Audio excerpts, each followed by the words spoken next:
என்னம்மா தண்ணி போதுமா? எனக்கு தண்ணி வேற வர்றதுக்கு 2 நாள் ஆகும்னாங்க. சரி ஆஃபீஸ் டைம் ஆச்சுல, நீங்கள் கிளம்புங்க, நான் பார்த்துக்கிறேன். இல்லை வேண்டாம், நான் ஆஃபீஸுக்கு பர்மிஷன் போட்டு தண்ணி எடுத்து ஊற்றிட்டே போகிறேன்.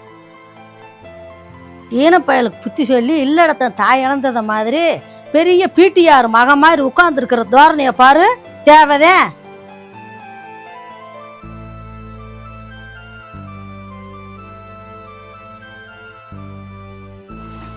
ஏண்டா உனக்கெல்லாம் அறிவு இல்லை? மகாராணி மாதிரி அவ உட்காந்துருக்கா, நீ ஓடி ஓடி தண்ணி சமந்துக்கிட்டு இருக்க. உனக்கு ஆபீஸ்க்கு நேரம் ஆகலையா? டேய் நீ போடா, அவ தண்ணி எடுத்துக்கிருவா. நல்லா இருக்கும் போல வீட்டு வேலை அதனால செஞ்சு கொடுத்தா. ஆப்ரேஷன் பண்ணியிருக்காங்க, வெயிட் தூக்கூட டாக்டர் நம்மகிட்ட தான் கூப்பிட்டு சொன்னார்.